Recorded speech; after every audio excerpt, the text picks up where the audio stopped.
നമസ്കാരം. എല്ലാ one T V പ്രേക്ഷകർക്കും ഹൃദയം നിറഞ്ഞ ഓണാശംസകൾ. പൂവിളിയും പൂക്കളങ്ങളും നിറങ്ങളും നിറഞ്ഞു നിൽക്കുന്ന ഈ ഓണക്കാലത്ത് നമുക്ക് പ്രിയപ്പെട്ട താരങ്ങളുടെ, നമ്മുടെ സെലിബ്രിറ്റീസിൻ്റെ വിശേഷങ്ങൾ കേട്ടുകൊണ്ടിരിക്കാൻ, കണ്ടുകൊണ്ടിരിക്കാൻ നമുക്ക് എല്ലാവർക്കും ഇഷ്ടമാണല്ലേ? ഇന്ന് എൻ്റെ കൂടെ അങ്ങനെ ഒരു സെലിബ്രിറ്റിയാണുള്ളത്. മാറുന്ന മലയാള സിനിമയുടെ യുവതലമുറയിൽപ്പെട്ട ഒരു നായകൻ. ഞാൻ കൂടുതൽ മുഖവുരയൊന്നും ഇല്ലാതെ തന്നെ ആളുടെ പേര് പറയാൻ പോവാണ്. സൈജു കുറുപ്പ്. എൻ്റെ കൂടെ സൈജു ചേട്ടനുണ്ട്. നമുക്ക് സൈജു ചേട്ടൻ്റെ വിശേഷങ്ങളൊക്കെ അറിയാം. നമസ്കാരം സൈജു. നമസ്കാരം. അപ്പോൾ ഞങ്ങൾക്കൊക്കെ അറിയാം, മയൂഖത്തിൽ, ഹരിഹരൻ സാറിൻ്റെ മയൂഖത്തിൽ നമ്മുടെ എല്ലാം പ്രിയപ്പെട്ട മമത മോഹൻദാസിൻ്റെ കൂടെ അരങ്ങേറ്റം. പിന്നെ ഒരുപാട് സിനിമകൾ. അപ്പോൾ ഏതൊക്കെയാണ് പിന്നെ ചെയ്ത സിനിമകൾ? എന്തൊക്കെയാണ് പുതിയ വിശേഷങ്ങൾ? ഞാനൊരു 38-40 സിനിമയായി കാണും. ഞാനൊരു കറക്റ്റ് എണ്ണമില്ല, പക്ഷെങ്കിലും 38 എന്തായാലും ഉണ്ട്. അതെ. അത് കഴിഞ്ഞിട്ട് ഞാൻ ഇവിടുത്തെ പല പ്രമുഖരായ സംവിധായകരുമായിട്ട് ഞാൻ വർക്ക് ചെയ്തായിരുന്നു. അറിയാം, ഞങ്ങൾക്കറിയാം. വികെപി സാറിന്റെ മിക്കവാറും സിനിമകളിൽ എനിക്ക് തോന്നുന്നു സൈജു ചേട്ടനുണ്ട്. അതും വളരെ ഇമ്പോർട്ടൻ്റ് ആയിട്ടുള്ള ക്യാരക്ടേഴ്സ്. പിന്നെ ഇപ്പൊ ഇനി എന്തൊക്കെയാണ് പുതിയ പ്രൊജക്ട്സ്? എന്തൊക്കെയാണ് പുതിയത്? ഞാൻ ചെയ്തത് ഒന്ന് 1983 എന്ന് പറഞ്ഞ പുതുമുഖ സംവിധായകൻ എബ്രഡ് ഷൈൻ്റെ പടമാണ്. നിവിൻ പോളിയാണ് അതിൻ്റെ ഫോട്ടോഗ്രാഫർ. അതെ അതെ, നിവിൻ പോളിയാണ് അതിനകത്ത് പ്രൊട്ടാഗണിസ്റ്റ് ആയിട്ട് അഭിനയിക്കുന്നത്. പിന്നെ അനൂപ് മേനനുണ്ട്, അങ്ങനെ കുറച്ച് പേര്. അതൊരു ക്രിക്കറ്റ് ബാക്ക്ഡ്രോപ്പിൽ പറയുന്നൊരു കഥയാണ്. നാട്ടുംപുറത്തിൻ്റെ. തീർച്ചയായും എനിക്ക് തോന്നുന്നത് ഒരു ഇപ്പം ന്യൂ ജനറേഷൻ മൂവീസ് എന്നൊക്കെ നമ്മൾ പലപ്പോഴും പറയാറുള്ള ഈ ന്യൂ ജനറേഷനിൽ എങ്ങനെ ഗ്രാമം കാണിച്ചിരിക്കുന്നു, ഭയങ്കര മനോഹരമായിട്ടാണ് അത് ഷൂട്ട് ചെയ്തിരിക്കുന്നത്. ഒന്നാമത് അതിൻ്റെ ക്യാമറമാൻ പ്രതീഷ് ശർമ്മ, അദ്ദേഹം വളരെയധികം എന്താണ്, എനിക്ക് തോന്നുന്നത് അദ്ദേഹം ഒരു പടമേ ഇൻഡിപെൻഡൻ്റ് ആയിട്ട് മലയാളത്തിൽ ചെയ്തിട്ടുള്ളൂ, കിളി ബോയ് എന്ന് പറഞ്ഞ പടം. പക്ഷെ അദ്ദേഹം ഒരുപാട് പടത്തിലൊക്കെ അസിസ്റ്റൻ്റായിട്ടൊക്കെ വർക്ക് ചെയ്തിട്ടുണ്ട്.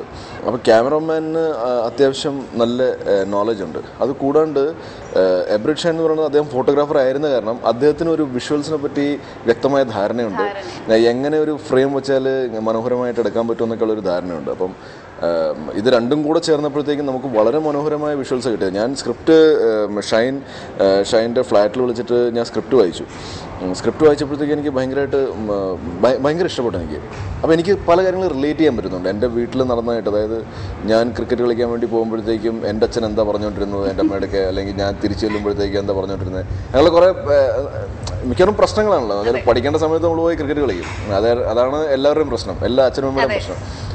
അപ്പോൾ ഇതൊക്കെ പോലത്തെയുള്ള ഇൻസിഡൻസ് ആണ് ഇതിനകത്ത് പറഞ്ഞിരിക്കുന്നത്. ഭയങ്കരമായിട്ട് റിലേറ്റ് ചെയ്യാൻ പറ്റി. പിന്നെ ഇതിൻ്റെ ഷൂട്ട് ചെയ്യാൻ തുടങ്ങിയപ്പോഴാണ് ഇത് ഇത്രയും മനോഹരമായിട്ട് ഇവരെടുക്കുന്ന ഒരു സംഭവം പിടികിട്ടിയത്.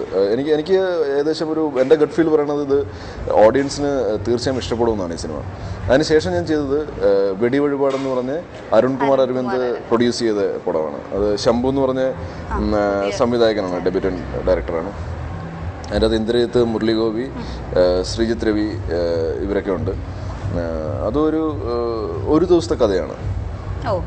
അത് ഭയങ്കര ഡെഫിനറ്റ്ലി എനിക്ക് ട്രിവാൻഡ്രം വന്നതിന് ശേഷം ആ ഒരു ഭാഗ്യം കിട്ടി. അതായത് കുറച്ച് പുതിയ സംവിധായകർ എന്നെ കൺസിഡർ ചെയ്യുന്നുണ്ട്, that too in different characters. എങ്ങനെയുണ്ടായിരുന്നു ഈ ഒരു ജേർണി? എന്താണ്, it was not a bed of petals. It had a lot of thorns also. But okay, it's part of the game. ശരിക്കും എങ്ങനെയായിരുന്നു? ഇതൊരു വലിയ സ്വപ്നമായിരുന്നു? ഒരിക്കലും അല്ല. ഞാൻ പല ഇൻ്റർവ്യൂസിലും പറഞ്ഞിട്ടുണ്ട് ഞാൻ എങ്ങനെ വന്നത്, അതുകൊണ്ട് എന്നോട് റിപ്പീറ്റ് ചെയ്യുന്നില്ല. പക്ഷേ ഞാൻ യാദൃശ്ചികമായിട്ട് വന്ന ഒരാളാണ്. ഒരിക്കലും ഞാൻ സിനിമയിൽ അഭിനയിക്കണമെന്ന് മോഹിച്ചിട്ടില്ല. പക്ഷേ എല്ലാ ആൾക്കാരുടെയും മനസ്സിൽ, എനിക്ക് തോന്നുന്നു ഒരു 90% ആൾക്കാരുടെ മനസ്സിലും ഒന്ന് എല്ലാവരും അവനവൻ്റെ ഫോട്ടോ എടുത്തിട്ട് അത് കണ്ടുകൊണ്ടിരിക്കുന്നത് അത് എല്ലാവർക്കും ഉള്ളതാണ്. അത് നമ്മളും ചെയ്യാറുണ്ട്. ഇപ്പോൾ മൊബൈൽ വന്നതുകൊണ്ട് പെട്ടെന്ന് ഫോട്ടോ ക്ലിക്ക് ചെയ്തിട്ട് നമ്മൾ എങ്ങനെ ഉണ്ടെന്ന് നമ്മൾ നോക്കും. അപ്പോൾ ഞാൻ ചോദിക്കുകയാണ്, ഇപ്പോൾ കഠിനാധ്വാനം, എക്സൈറ്റ്മെൻറ്റ്, PR വർക്ക്സ്, സെൻസിബിലിറ്റി, ഇതിലേതാണ് ഒരു ലക്ക്? ഇതിലേതാണ് ഒരു നല്ല നായകനെ സൃഷ്ടിക്കുന്നത് എന്ന് ഞാൻ ചോദിച്ചാൽ എന്തായിരിക്കും സൈജു ചേട്ടൻ്റെ മറുപടി? എനിക്ക് തോന്നുന്നത് ഈ 5 അതിൻ്റെതായ അളവിൽ വേണം. ഇതൊക്കെ ഇൻഗ്രീഡിയൻസ് ആണ്. ഇതിലേതാണ് സൈജു ചേട്ടന്റെ ഏറ്റവും ഹയസ്റ്റ് പോയിന്റ്, ഏതാണ് ലോവസ്റ്റ് പോയിന്റ്? എനിക്ക് തോന്നുന്നു എനിക്ക് സിനിമയിൽ വന്നതിന് ശേഷം കേട്ടോ, അതിന് മുമ്പ് പാഷനൊന്നും ആയിരുന്നില്ല. ഇപ്പോൾ എനിക്ക് പാഷനാണ് സിനിമ എന്ന് പറഞ്ഞാൽ. ഒരുപക്ഷെ ഈ പാഷനാണ് ഞാൻ അധികം വായിക്കുന്ന ആളോ അല്ലെങ്കിൽ എഴുതുന്ന ആളോ ഒന്നുമല്ല.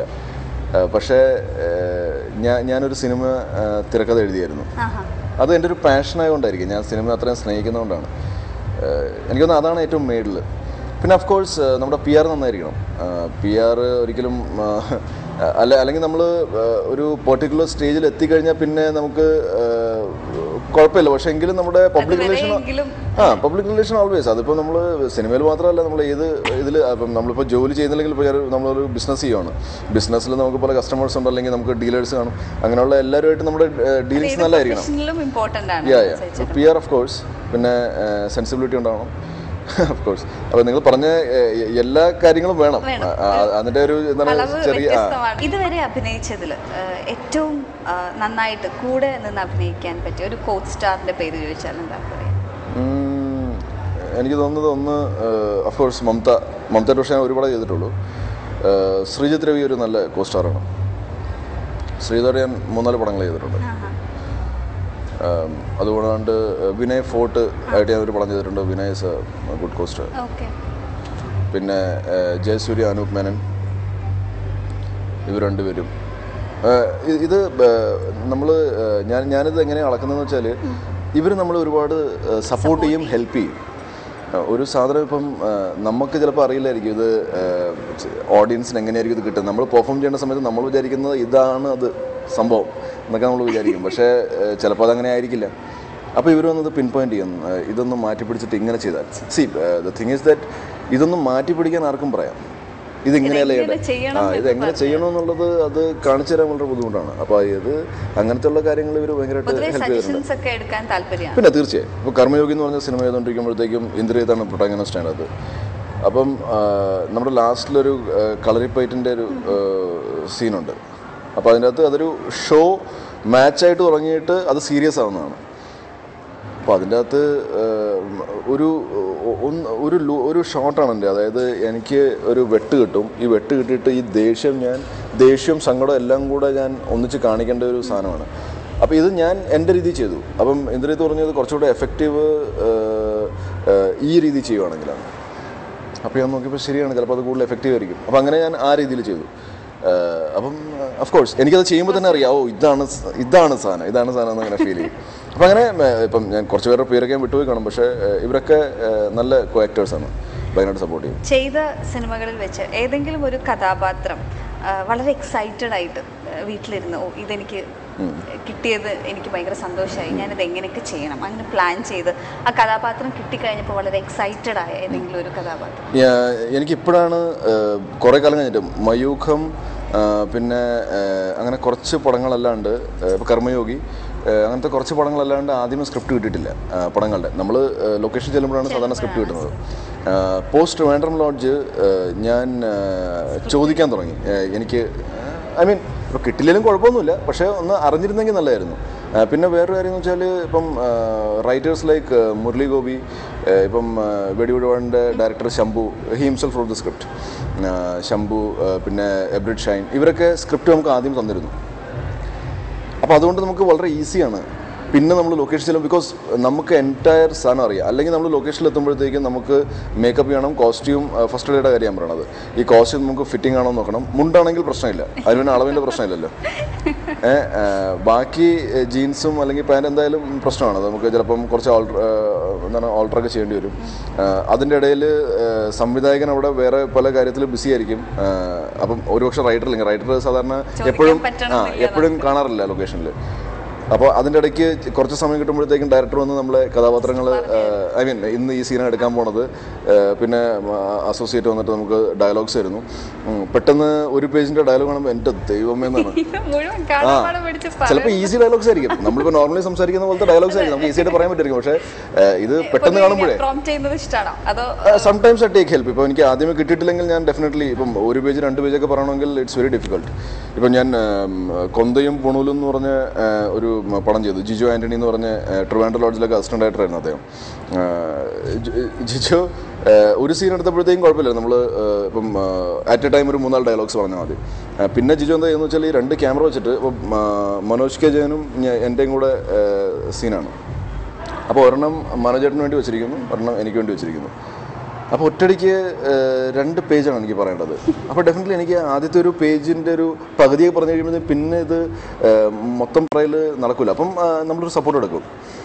അല്ലാണ്ട് ഇപ്പം ഒരു 3-4 ലൈനൊക്കെ ആണെങ്കിൽ അതിന്റെ ആവശ്യമില്ല. ഡിസ്റ്റർബ് ചെയ്യും തോന്നുന്നു എനിക്ക്, അല്ലെ? പ്രോംപ്റ്റ് ചെയ്യുന്ന ചില സമയത്ത് നമുക്ക് ഡിസ്റ്റർബൻസ് ആയിരിക്കും. പെട്ടെന്ന് 2ഉം കൂടെ നമുക്ക് നമ്മളൊരു രീതിയിൽ ഓർത്ത് വെച്ചിട്ടുണ്ടാവും, പിന്നെ ഒരെണ്ണം കൂടെ കിട്ടുമ്പോൾ നമുക്ക് ബുദ്ധിമുട്ടായിരിക്കും. അപ്പൊ നമ്മൾ പറഞ്ഞു വന്നത് എക്സൈറ്റ് ചെയ്തൊരു കഥാപാത്രം. അപ്പോൾ ഞാൻ പറഞ്ഞു വന്നത് ഇതൊക്കെ എനിക്ക് ആദ്യമേ കിട്ടിയതുകൊണ്ട് എനിക്ക് 1983 കഥാപാത്രം അതിൻ്റെ അകത്ത് പൊപ്പൻ എന്നാണ് എൻ്റെ പേര്.